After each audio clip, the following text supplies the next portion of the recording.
இந்த ரொம்ப கஷ்டம் கொடுக்கறதுல சனி பகவானுக்கு பிடிச்ச ராசின்னு இந்த தனுசு ராசி தான். ஸோ நிறைய வளர்ச்சியை தரக்கூடிய ராசியாக இந்த தனுசு ராசிக்கு இருக்குது.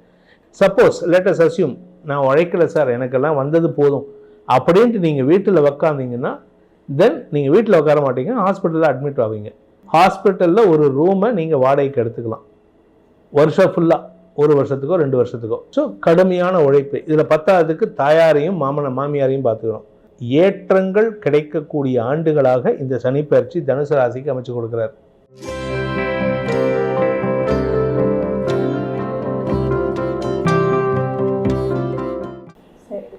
அடுத்த ராசிக்குள்ள போயிடலாம். அடுத்த ராசியான தனுசு ராசிக்கு இந்த சனி பயிற்சி எப்படி அமையும்? பொதுவாக தனுசு ராசி மட்டும் இல்லைங்க, 12 ராசிக்குமே ராசிக்கு 3ஆம் இடத்துக்கு சனி வந்தால் எதிலும் வெற்றி தான். ஆனால் கடந்த 2 வருஷமாக பார்த்தீங்கன்னா இவங்களுக்கு அந்த வெற்றியை முழுசாக சனி பகவான் கொடுக்கல. ஏன் அப்படின்னு கேட்டால், சனி பகவானை பொறுத்த வரைக்கும் சில ராசிகளுக்கு ரொம்ப கஷ்டத்தை கொடுப்பார். இந்த ரொம்ப கஷ்டம் கொடுக்கறதுல சனி பகவானுக்கு பிடிச்ச ராசின்னு இந்த தனுசு ராசி தான். அதாவது மற்ற ராசிக்காரங்களெல்லாம் ஜஸ்ட்டு கழுத்தை திருகிட்டு விட்டார்னா, இவங்களை மட்டும் கழுத்தை திருகி பிச்சு போட்டதுக்கப்புறம் தான் அப்பவும் அவருக்கு கோபம் அடங்காது. அவ்வளவு இவர் மேலே, இந்த தனுசு ராசிக்காரங்க மேலே பாசம். இவங்க இல்லை, இப்போ இவங்க இல்லை. ஆனால் இவங்களை பொறுத்த வரைக்கும் இந்த சனி பயிற்சி கடந்த 3 வருஷமாக கொடுக்காத நல்ல விஷயத்தை கொடுக்கக்கூடிய நேரம் இது. ஸோ நிறைய வளர்ச்சியை தரக்கூடிய ராசியாக இந்த தனுசு ராசிக்கு இருக்குது. நீங்கள் கேட்கலாம், சார் 4ஆம் இடத்துக்கு வராரு, அர்த்தாஷ்டம சனி ராசிக்கு பார்வையை கொடுக்குறாரு, 10ஆம் இடத்துக்கு பார்வையை கொடுக்குறாரு, 6ஆம் இடத்துக்கு பார்வையை கொடுக்குறாரு, இதனால் எங்களுக்கு கடன் அதிகரிக்கும் அப்படின்னு கேட்டிங்கன்னா, ஆமாம், தனுசு ராசி நண்பர்களுக்கு கடன் அதிகரிக்கக்கூடிய நேரம். ஏன்னா 4ஆம் இடத்துலேருந்து 6ஆம் இடத்தை பார்க்குறாரு. கடனை வாங்கி தொழில் பண்ணுவீங்க, தொழில் ஏற்றம் கொடுக்கும். அந்த தொழிலை ஏற்றத்தை தக்க வைக்கிறதுக்கு ஹென்ரி ஃபோர்டு பண்ணின மாதிரி கடுமையாக உழைப்பீங்க. அந்த உழைப்பின் மூலமாக உடல் சோர்வு ஏற்படும். அதனால் ராசிக்கு சனி பார்வை கிடைக்கிறது. ஸோ உங்ககிட்ட ஒரு விதமான ஆக்ரோஷம் இருக்கும், கடுமையாக உழைப்பீங்க. சப்போஸ் லேட்டஸ்ட் அஸ்யூம் நான் உழைக்கல சார், எனக்கெல்லாம் வந்தது போதும் அப்படின்ட்டு நீங்கள் வீட்டில் உக்காந்தீங்கன்னா தென் நீங்கள் வீட்டில் உட்கார மாட்டீங்க, ஹாஸ்பிட்டலில் அட்மிட் ஆவீங்க. கஷ்டப்பட்டால் வேலை பண்ணிட்டீங்கன்னா ஜெயிச்சிடலாம். இல்லை நான் வேலை பண்ண மாட்டேன், எனக்கு வந்தது போதும் சார், மாதம் ஒரு 30,000 சம்பளம் வருதா, இல்லை 50,000 சம்பளம் வருதா, போதும் சார் அப்படின்ட்டு யாராவது தனுசு ராசிக்காரங்க நினச்சி நான் ரெஸ்ட் எடுக்கணும், நான் வீட்டில் தூங்கணும் அப்படின்னு படுத்தாங்கன்னா அவங்க வீட்டில் படுக்க மாட்டாங்க, ஹாஸ்பிட்டலில் படுப்பாங்க. ஹாஸ்பிட்டலில் ஒரு ரூமை நீங்கள் வாடகைக்கு எடுத்துக்கலாம் வருஷம் ஃபுல்லாக, 1 வருஷத்துக்கோ 2 வருஷத்துக்கோ. ஸோ இல்லை நான் ஹாஸ்பிட்டலில் படுக்க மாட்டேன், எனக்கு நான் என்ன வியாதி வந்தாலும் ஓடுவேன் அப்படின்னா, உங்களுக்கு இருக்கிறதுலே உலகத்திலேயே கொடூரமான வியாதி கேன்சரே வந்தாலும் அந்த கேன்சர் உங்ககிட்ட தொட்டு போகும். அந்தளவுக்கு ஒரு சூப்பரான டைம். ஸோ தனுசு ராசிக்கு தோல்விகளை தோல்வியடையக்கூடிய செய்யக்கூடிய நேரம். இந்த அரசியலில் நம்ம முன்னாள் முதல்வர் திரு மு கருணாநிதி அவரை பொறுத்த வரைக்கும் என்ன சொல்லுவாங்கன்னா, சோர்வுக்கு சோர்வு கொடுத்தவர் அப்படின்னு சொல்லுவாங்க. அவ்வளோ கடுமையாக உழைப்பார். 24 மணி நேரத்தில் கிட்டத்தட்ட ஒரு 5 மணி நேரம் தூங்கினார்னா, அந்த வயசு நான் சொல்கிறது 80-90 வயசில் கூட அப்பேற்பட்ட மனிதர் அவர். அது மாதிரி இந்த தனுசு ராசி நண்பர்கள் இப்பொழுது தூக்கத்துக்கு தூக்கத்தை கொடுத்து சோர்வுக்கு சோர்வை கொடுக்கக்கூடிய ஆற்றலை பெறக்கூடிய நேரம் இந்த தனுசு ராசி நண்பர்களுக்கு. அது பண்ணலைன்னா ஹாஸ்பிட்டலில் ரூம் வருஷ வாடகைக்கு எடுத்துக்கலாம். குடும்ப தலைவிகளுக்கு கடுமையான உழைப்பு சூழ்நிலை ஏற்படும். எதனால் அப்படின்னா, உங்களுடைய வாழ்க்கை துணையுடைய வளர்ச்சி ஏற்படும். உங்கள் வாழ்க்கை துணையுடைய வேலையில் நீங்கள் கடுமையாக சப்போர்ட் பண்ணுவீங்க. இடமாற்றம் ஏற்படும்.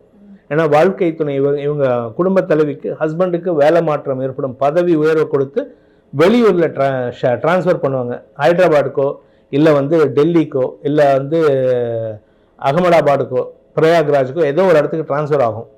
அங்கே புருஷனை விட முடியாது, அதனால் குடும்ப தலைவிகள் மனைவி கூட போயாகணும். ஸோ கூட சப்போர்ட் பண்ணும்போது அங்கேக்கும் குடும்பத்துக்கும் மாறி மாறி போகிற மாதிரி இருக்கும். ஸோ கணவரையும் பார்த்துக்கணும், இவங்களையும் பார்த்துக்கணும், பசங்களையும் பார்த்துக்கணும். ஸோ கடுமையான உழைப்பு. இதில் பத்தாவதுக்கு தாயாரையும் மாமியாரையும் பார்த்துக்கணும். இந்த தனுசு ராசியில் பிறந்த குடும்ப தலைவிகளுக்கு இவங்களுடைய அம்மாவுக்கும் சரி, இவங்களுடைய கணவருடைய அம்மாவுக்கும் சரி ஆரோக்கிய பாதிப்பு ஏற்படும். ஸோ இது ரெண்டையும் மேனேஜ் பண்ணக்கூடிய சூழ்நிலை.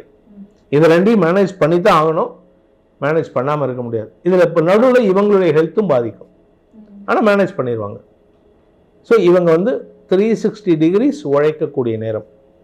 இதனால கணவன் மனைவிக்குள்ள ஏதாவது பிரச்சனைகள் வரும்? ஒற்றுமைத்தன்மை அதிகரிக்கும். ஸோ இப்போ நான் கேட்குறேன், ஒரு கணவருடைய அம்மாவை மனைவி பார்த்துக்கிட்டாங்கன்னா அந்த கணவருக்கு இந்த மனைவி மேலே கோபம் வருமா, சந்தோஷம் வருமா? அவ்வளோதான். கணவன் மனைவிக்குள்ள எந்த பாதிப்பும் ஏற்படாது, எந்த விதமான மனஸ்தாபமும் ஏற்படாது.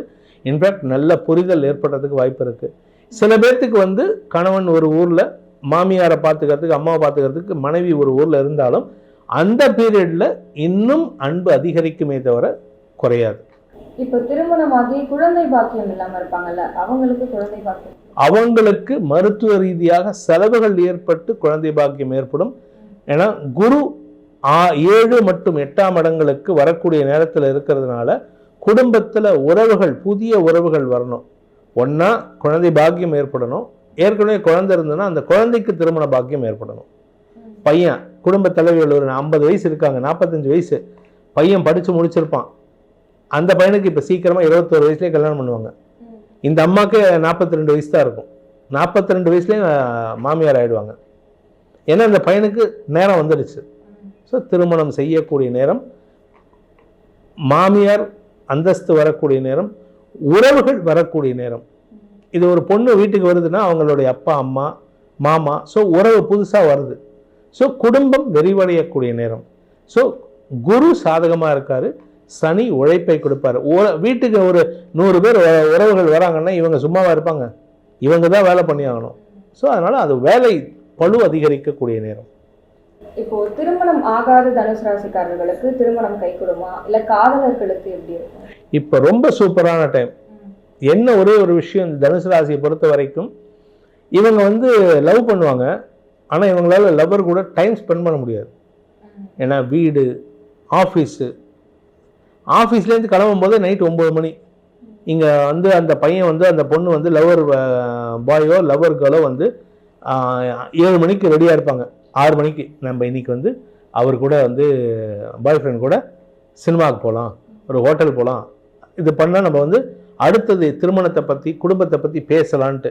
அஃப்கோர்ஸ் நான் சொல்கிறது வந்து ஒழுங்காக லவ் பண்ணக்கூடிய நபர்கள், இந்த டைம் பாஸ்க்கு பண்ணுறவங்க இல்லை. அந்த மாதிரி இருக்கும்போது இவருக்கு இங்கேருந்து ஆஃபீஸ்லேருந்து கிளம்பும் போதே மணி 8, 9 மணி 10 மணி ஃபோன் பண்ணுவான், சாரிப்பா என்னால் வர முடியல, மிஸ் அண்டர்ஸ்டாண்டிங் வராது. சரி ஓகேப்பா, நோ இஷ்யூஸ், உனக்கு அதுதான் வேலை தான் முக்கியம். சப்போர்ட்டிவான லவ்வர் கிடைக்கக்கூடிய நேரம். இந்த காலத்தில் லவ்வர் கிடைக்கிறதே கஷ்டம், அதில் சப்போர்ட்டிவாக கிடைக்கிறது இன்னும் கஷ்டம். அதே மாதிரி தான் வாழ்க்கை துணையும். ஸோ நல்ல டைம் இவங்களுக்கு. படிக்கக்கூடிய மாணவ மாணவிகளுக்கு, படிக்கக்கூடிய மாணவ மாணவிகள் ஆரோக்கிய விஷயத்தில் மட்டும் கொஞ்சம் கவனமாக இருந்துட்டா மற்றபடி கெடுபலன் இல்லை. உங்களுக்கு எந்த விதமான நெகட்டிவ் பலன்களும் இல்லை. நீங்கள் படிக்கிறது மட்டும்தான் உங்களுக்கு வேலை. இந்த சமயத்தில் இந்த இன்ஃபேக்சுவேஷனில் போய் மாட்டக்கூடாது. அதாவது இனக்கவர்ச்சி, உடல் கவர்ச்சியில் மாட்டக்கூடாது. அதை மட்டும் அவாய்ட் பண்ணிட்டீங்கன்னா நீங்களும் அடுத்த சுந்தர் பிச்சையாகும் ஆற்றல் கொண்டவராக மாறுவீர்கள். இப்போ அடுத்து என்னன்னா, நல்லா படிச்சிருப்பாங்க ஆனா வேலை இருக்காது, வெளிநாடுகளுக்கு எங்கேயாச்சும் போகலாமா அப்படின்னு முயற்சி பண்ணிட்டு இருப்பாங்க, அவங்களுக்கு எப்படி? இப்போ அவங்களுக்கு வேலை கிடைக்கக்கூடிய நேரமாக தான். ஏற்கனவே சொன்னேன், வேலை கிடைக்கல அப்படின்னு உடம்பு படுத்தும். ஸோ எப்படியாவது தலையை அடமான வச்சாவது ஏதாவது ஒரு வேலை சேர்ந்துருங்க. அந்த இடத்துல வந்து எனக்கு சேலரி கம்மி இல்லை எனக்கு பொசிஷன் கம்மியெல்லாம் பார்க்கக்கூடாது. சில காம்ப்ரமைஸ் பண்ணிட்டு இறங்கி போனீங்கன்னா, இப்போ ஒரு நண்பர் ஒருத்தர் ரீசெண்டாக வந்தார், ஒரு பொண்ணு, அவங்க நல்ல படிப்பு, சார்ட்டர் அக்கௌண்டன்ட் படிச்சிருந்தாங்க. அவங்க ஒரு வேலையை விட்டுட்டு வேலை இல்லாமல் இருந்தாங்க ஒரு 4 மாதம். நான் சொன்னேன், அம்மா கவலைப்படாத, ஒரு 1.5 மாதத்துக்குள்ளார, 1.5 மாதம் கூட இல்லை, ஒரு 25 நாளுக்குள்ளார உங்களுக்கு வேலை கிடைக்கும். ஆனால் நீங்கள் வாங்குகிற சம்பளத்தில் பாதி, அது ஒரு 50% to 70% தான் இருக்கும். காம்ப்ரமைஸ் பண்ணிட்டு போங்க, அதுக்குள்ளார அடுத்த 3 மாதத்துக்குள்ளார வேலை கிடைக்கும்னு. சேர்ந்த ஒரே மாதத்தில் புது வேலை கிடைச்சிடுத்து. இப்போ வாங்குகிற சேலரி மாதிரி 3 மடங்கு ஜாஸ்தி. ஸோ இது வந்து இந்த இறங்குறதே வந்து இந்த புலி பதுங்கிறதுக்கு, எதுக்கு பாயறதுக்கு. நீங்கள் இங்கேருந்து இறங்குறீங்க அப்படின்னா இங்கேருந்து ஒரு பெரிய ஜம்ப் மேலே, இங்கேருந்து இங்கே இறங்குறீங்க, இந்த இடத்துல ஸ்ப்ரிங்கில் இறங்குறீங்க, இந்த ஸ்ப்ரிங் உங்களை மேலே கொண்டு போய் உட்காந்து வைக்கும். ஸோ தனுசு ராசியில் பிறந்தவர்களுக்கு இப்பொழுது அப்படிப்பட்ட ஒரு சூழ்நிலை. ஸோ எதிர்பார்த்த வேலை மாற்றம், வேலை கிடைக்கக்கூடிய யோகம் இருக்கு. புதிய தொழில் தொடங்குறது இல்லை நிலம் சார்ந்த விஷயங்கள்ல இன்வெஸ்ட்மெண்ட் பண்றது அதெல்லாம் எப்படி? இப்போ அவங்களுக்கு இன்வெஸ்ட் பண்ணக்கூடிய நேரம். இப்போ நீங்கள் லேண்டாக வாங்கி போடலாம், நீங்கள் அடுத்த அரசியல்வாதியாக மாறலாம். லேண்டு பிடிக்கிறதுல நான் யாரையும் தப்பாக சொல்லலை. லேண்டை வாங்கி போடுறதுல நீங்கள் சொந்த காசில் இன்வெஸ்ட் பண்ணக்கூடிய நேரம்.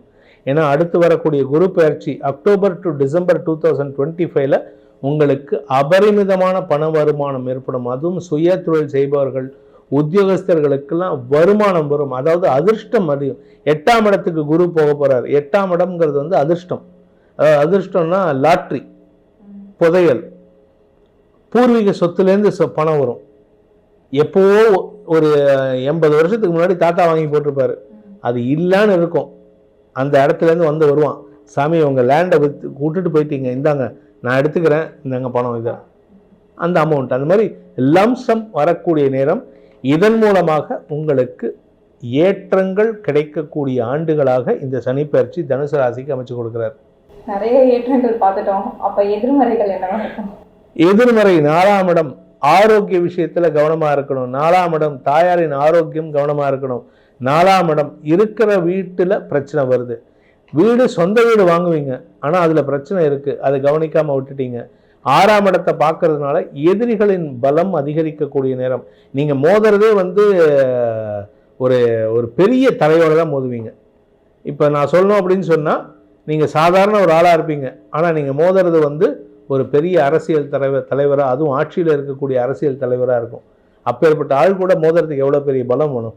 அந்த பலத்தை சேர்த்துக்கிட்டு மோதணுமே தவிர சும்மா நானும் அவரை மோதினேன், அவர் கூட போட்டி போட்டேன்னு இருக்கக்கூடாது.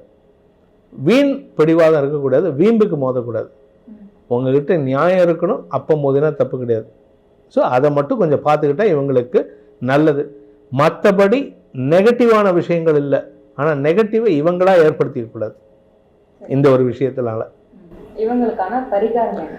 இவங்களை பொறுத்த வரைக்கும், தனுசு ராசியை பொறுத்த வரைக்கும் கடின உழைப்பு, உடல் நோக வேலை பண்ணணும். உடம்புல இருக்கிற ரத்தம் வேர்வியா விடணும், வேர்வியா விழணும். அது எதில் கிடைக்கும்னா விவசாயத்தில் மட்டும்தான். காத்தால 3 மணிக்கு விவசாயிகள் எழுந்திரிச்சு போவாங்க, மத்தியானம் ஒரு 11 மணி வரைக்கும் வேலை பண்ணுவாங்க. அவங்க உடம்புல பார்த்தீங்கன்னா ரத்தம் சுண்டி போயிருக்கும், அப்படியே வேர்வியாக கொட்டும். அந்த மாதிரி உழைக்கணும். அப்படி இல்லை, அடுத்தவங்களுக்கு அது உழைப்பை கொடுக்கணும்.